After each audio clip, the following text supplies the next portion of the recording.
on est ici dans le groupe de gastronomie moléculaire d'AgroParisTech, laboratoire de chimie. Aujourd'hui, je vous parle d'un projet de nourrir le monde en 2050 qui s'appelle le projet Note à Note, comme des notes de piano. Il s'agit d'envisager l'alimentation de l'humanité en 2050. À cette époque-là, il y aura sans doute 10 milliards d'êtres humains et il faut arriver à les nourrir. Donc la seule façon qu'on ait actuellement, semble-t-il, est de lutter contre le gaspillage. Aujourd'hui, on mange des fruits, des légumes, de la viande et des poissons. Bon. Ces objets s'abîment dans les transports et ils s'abîment aussi dans le stockage. Et au total, il y a environ 45% de gaspillé. Entre la ferme et le moment où ça arrive sur l'assiette, ces objets se sont abîmés et par conséquent, on n'a plus le droit de les vendre puisqu'ils ne sont pas marchands. Alors du coup, comment éviter le gaspillage ? Ma proposition, c'est à la ferme d'enlever l'eau des produits agricoles ou d'élevage par des techniques qui existent déjà, qui s'appellent l'osmose inverse, la nanofiltration, etc., avec des dispositifs individuels de la ferme. Tout ça est parfaitement au point. Je rappelle que c'est avec ces techniques qu'on fait toute l'eau potable de la ville d'Angers, c'est-à-dire 300 000 personnes, donc il n'y a pas de problème. Et en enlevant l'eau, non seulement on fait des produits qui ne pourrissent plus, mais on évite de transporter de l'eau, c'est-à-dire sur les 10 tonnes de tomates, on transporte 500 kilos. Et en plus, on donne de la valeur ajoutée au produit, de la même façon que le vin est de la valeur ajoutée par rapport au raisin, ou que le fromage est de la valeur ajoutée par rapport au lait. Donc je propose aux agriculteurs d'aller faire de la valeur ajoutée sur leurs produits, et au lieu de vendre des carottes, de vendre des fractions de carottes. Alors, au lieu de vendre des œufs, de vendre de la poudre de blanc, qui, elle, a une conservation indéfinie. Autrement dit, on donne aux agriculteurs un moyen de s'enrichir. Ce qui, soit dit en passant, permet aussi de leur donner les moyens de tenir compte de leur outil de production qui s'appelle l'environnement.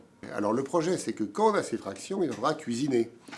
Donc il faut construire l'aliment. Et construire l'aliment, ça veut dire lui donner une forme, une consistance, mais aussi de la saveur, de l'odeur, du piquant, du frais. Voilà les produits, ils existent déjà, simplement il faut les généraliser. Pour l'instant ils sont expérimentaux. Alors la masse des produits, ça va être quoi ? Ça va être d'abord de l'eau, parce que nos aliments c'est essentiellement de l'eau. Mais il y a aussi des huiles, parce que les huiles ça contribue à la masse, et puis c'est des nutriments, n'oublie pas les nutriments. Une fois qu'on a mis la masse, cette masse elle est liquide, donc il faut la tenir. Et la tenir, on sait très bien tenir l'eau, ça s'appelle des gélifiants. Une carotte, il y a des gélifiants qui s'appellent la pectine et qui s'appellent les celluloses. Une viande, il y a des gélifiants qui s'appellent les protéines, qui sont l'actine, les actines, les myosines, les collagènes. Aujourd'hui, on a des tas de gélifiants. On a les pectines, mais on a les gélatines, on a les carragénanes, on a les alginates, on en a plein. Alors ensuite, il faut donner de la couleur. Alors la couleur, soit on a des colorants d'origine naturelle, soit on a des colorants d'origine synthétique. Ceux que je vous montre, par exemple, le bêta-carotène, il a été extrait de la luzerne, donc il est d'origine naturelle. Bon. C'est pas pour ça qu'il est plus sain qu'un autre, simplement on sait son origine. Une fois qu'on a donné de la couleur, il faut donner de la saveur. Dans les aliments, les saveurs sont dues essentiellement au sucre et aux acides, plus les ions. Donc ça, il n'y a aucune difficulté. On a des sucres, on a des acides. Acide citrique, acide tartrique, acide acétique, on en a plein. Des sucres, on en a plein aussi. On a glucose, fructose, saccharose, lactose. Donc on les a dans des petits flacons, ils existent déjà. Donc on va donner de la saveur. Et finalement, il vous reste un truc, c'est les piquants et les frais. Alors, utiliser du poivre, c'est bien, mais le poivre, il perd son goût. Pourquoi pas utiliser plutôt le piquant du poivre ? Et donc là, on met de la pipérine, on met de la capsaïcine, on met de l'isothiazénylale. J'ai oublié les odeurs. Et les odeurs sont importantes. Pour l'instant, on a des composés très très concentrés qui peuvent être food grade et cachères, mais ils ne sont pas utilisables en cuisine. Donc je pousse des sociétés à aller diluer ces produits dans l'huile pour aller faire des choses utilisables. On prend une cuillerée, 2 cuillerées, 3 cuillerées. Et comme ça, le cuisinier a un piano et il joue note à note. Je voudrais vous montrer maintenant à quel point c'est facile d'aller faire de la cuisine note à note. Je vous ai dit que les aliments, c'est d'abord de l'eau, donc je vais mettre un peu d'eau. On va donner de la consistance. Là, on a des protéines de blanc d'œuf. Ça pourrait être des protéines végétales, je m'en fiche complètement. Pour moi, c'est des protéines, donc je vais mettre des protéines dans mon eau. Pour l'instant, je suis en train de faire exactement un blanc d'œuf. J'ai mis... on va dire 90% d'eau et 10% de protéines. Donc j'ai un blanc d'œuf. D'ailleurs, si je le fouette, il va mousser comme un blanc d'œuf. Donc du point de vue culinaire, je ne vois pas pourquoi je me fatiguerais à avoir des œufs qui cassent que j'achète dans mon magasin. En plus, le blanc d'œuf, il n'a pas de goût. Donc c'est vraiment pas la peine d'aller se fatiguer pour grand-chose avec les protéines du blanc. Ça vient, de toute façon, il n'y aura pas assez de protéines de viande pour tout le monde. Donc il y aura des protéines végétales, ça c'est certain. Mais les protéines animales, ça va coûter cher et bientôt il y en aura plus. Je vais faire une émulsion aujourd'hui. Alors pour faire une émulsion, donc je prends de l'huile. Maintenant, je ne foisonne plus, je vais émulsionner. Le voilà, il est parfait. Il prend maintenant de la consistance.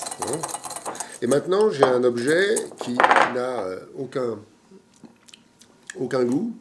Il a commencé à prendre de la texture. Je veux lui donner de la saveur. Alors, si vous voulez un dessert, par exemple, je vais vous mettre du sucre. Le sucre, il va aller se dissoudre dans l'eau. Si je veux mettre du sel, c'est pareil, le sel. Donc, vous comprenez que tous les composés sapides, ils vont se dissoudre dans l'eau, puisque j'ai mis de l'eau au début. Maintenant, les composés, les colorants. Bon, si je veux mettre des colorants, je vais mettre des colorants. Voilà, pas beaucoup. Ça devrait suffire. Et maintenant, je vais vaguement touiller et ça va prendre une jolie couleur. Voilà. Alors, pour l'instant, je n'ai pas fait de chimie. J'ai utilisé des composés qui sont l'égal du sucre. Ça a été extrait de la luzerne. Comme le sucre a été extrait de la betterave. Donc, je n'ai pas fait de chimie, j'ai juste fait de la cuisine, en quelque sorte. J'ai une jolie couleur. Maintenant, j'ai une jolie saveur. Qu'est-ce que je pourrais lui ajouter? De l'odeur. L'odeur, c'est important pour le goût.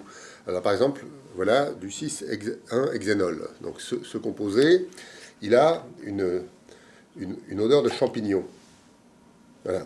Donc, j'en mets un peu. Hop.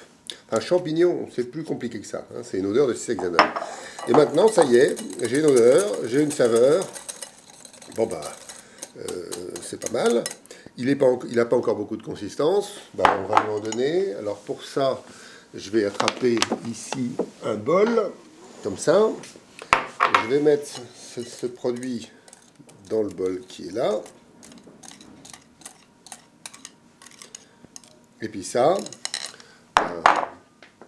passons-le au four à micro-ondes quelques instants. Normalement, ça devrait se mettre à gonfler.